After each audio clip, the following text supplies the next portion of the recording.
Pace bene, masih di mea culpa. Di video ini saya mau berbicara tentang hukuman bagi para penista agama. Oke, saya tidak akan berbicara tentang substansi dari undang-undang itu sendiri yang berbicara tentang apa saja yang menjadi guideline sehingga seseorang kita katakan, oh ini menista agama, oh ini belum menista agama. Bukan tentang itu, tetapi hadirnya hukum ini sendiri yang memberi pengaruh pada cara beragama kita. Oke, coba kita bayangkan misalnya di gereja, dua Angelus dibunyikan lewat speaker dari luar, lalu orang berkata, dua Angelus Katolik ini seperti suara burung, contoh. Lalu orang Katolik, itu menista agama, kita ke kantor polisi, dan akhirnya mungkin bisa diproses secara hukum. Dan ada undang-undang yang memayunginya. Nah, belakangan ini kita dengar berita ada orang yang dibawa ke ranah hukum karena diduga menista agama, melakukan penghinaan terhadap agama, terhadap pelecehan terhadap agama. Saya tidak tahu persis maksudnya melecehkan unsur agamanya atau pelaku agamanya, pemeluknya, atau yang dituju oleh agamanya. Oke, ini pun rasanya harus dikritisi lagi. Pelecehan yang bagaimana? Penghinaan yang bagaimana? Saya tidak sedang berbicara tentang sosok tertentu, tentang agama tertentu. Ya, kita semua, kita melihat di media sosial, bahkan di kolom komentarnya mea culpa, orang-orang kalau saya membahas satu agama berkaitan dengan agama lain, sudah mulai debat kusir ya. Yang ketika tidak lagi pengetahuan lain, muncullah pemaki-makian. Dan itu sering terjadi. Nah, saya pikir hukum ini sendiri ada plus minusnya. Oke. Kita berangkat dari plusnya dulu. Hukum perlindungan katakanlah untuk memayungi agama sehingga kalau ada yang melecehkan bisa dibawa ke ranah hukum, ada plusnya, orang semakin saling menghargai, oke. Sekalipun harus dikritisi, mengapa dia menghargai? Persisnya bukan menghargai pemeluk agama, tetapi karena takut dihukum. Sehingga daripada saya dihukum, mending saya tidak usah bilang. Tetapi ya mereka ini kafir, konsep itu tetap ada. Sehingga menghargainya itu pseudo, ya. Tidak benar-benar menghargai dalam arti sesungguhnya, tetapi karena takut untuk secara jujur menyatakan ketidaksetujuan. Itu saya pikir salah satu plusnya juga lah untuk membawa keamanan.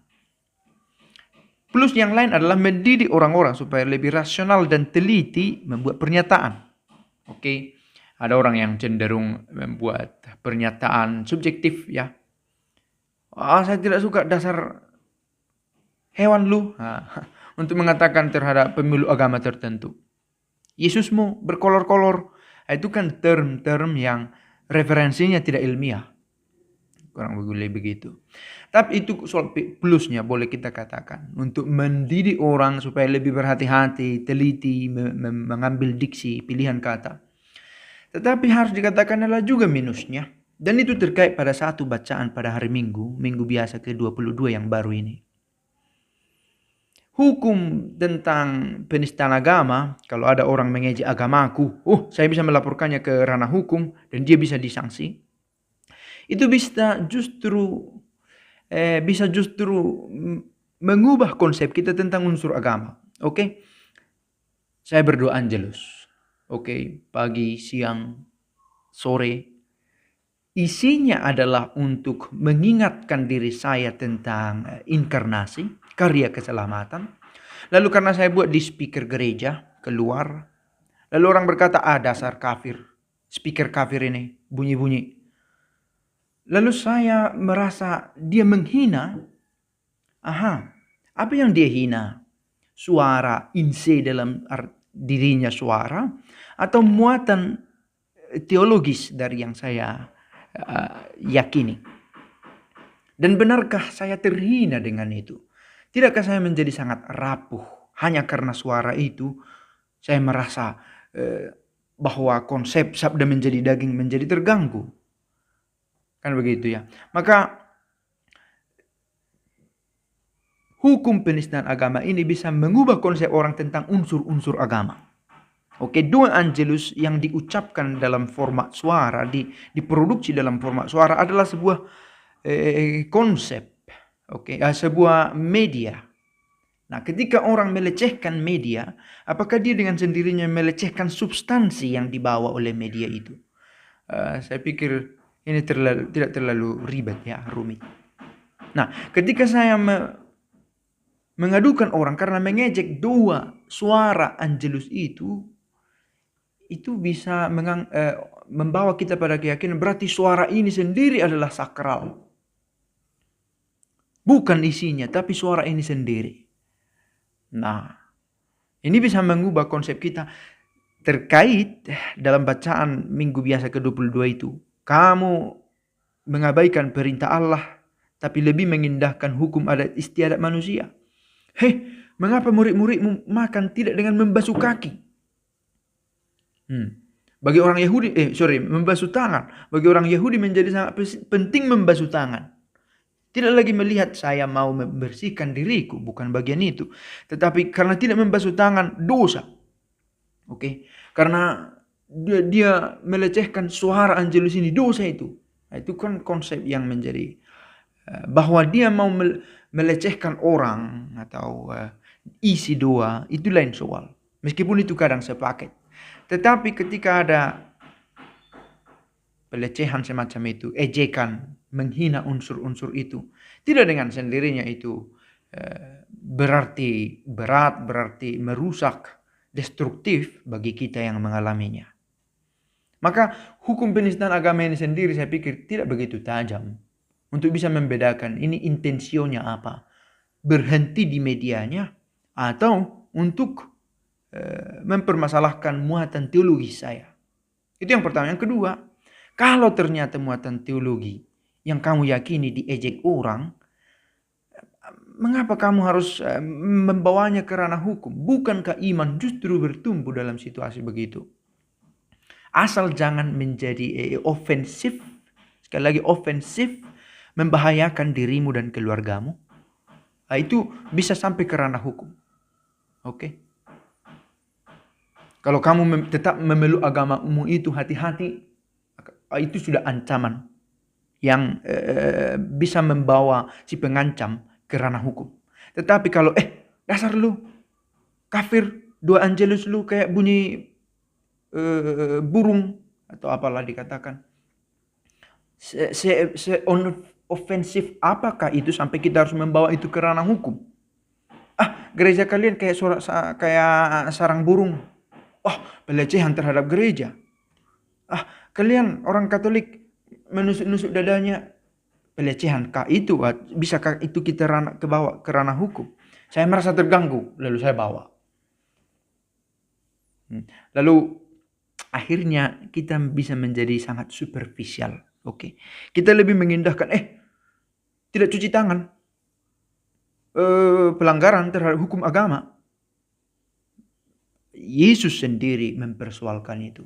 Maka, dan ini kesalahan yang saya pikir tidak persis kesalahan, tetapi yang harus diperbaiki karena Yesus sendiri pun dikontrol oleh hukum-hukum keagamaan yang kaku itu sampai dia keluar dari comfort zone keagamaan itu. Hari Sabat kamu tidak pergi berjalan-jalan, itu sesuatu yang superficial. Kalau kamu melanggarnya berdosa. Mana lebih penting, berbuat baik atau berbuat jahat. Kita tidak diminta untuk menjadi seorang troublemaker yang selalu harus out of the box, yang selalu harus bahkan without the box. Bahwa saya bisa melanggar aturan untuk sesuatu nilai, bukan semacam itu, karena aturan pun membantu kita menuju satu nilai. Tetapi bukan aturan itu sendiri menjadi alamat pencapaian kita, tapi menjadi guidance. Nah, ketika guidance ini, aturan-aturan ini dilecehkan orang, kita menjadi sangat tersinggung seolah-olah alamat itu yang dilecehkan, padahal guidance-nya yang dipersoalkan. Well, itu sesuatu yang perlu dibuat pembedaan. Jadi hukum itu sendiri, hukum penistaan agama ini membuat sakralisasi berlebihan kepada unsur agama. Padahal yang memiliki kekudusan yang ilahi itu sendiri sebenarnya tidak akan tersentuh oleh penghinaan-penghinaan semacam itu. Harusnya. Karena yang kudus dari dalam dirinya tidak akan ternodai dari luar. Kan begitu ya. Karena dia kudus dari dalam. Bukan apa yang dari luar yang masuk ke dalam yang membuatmu najis.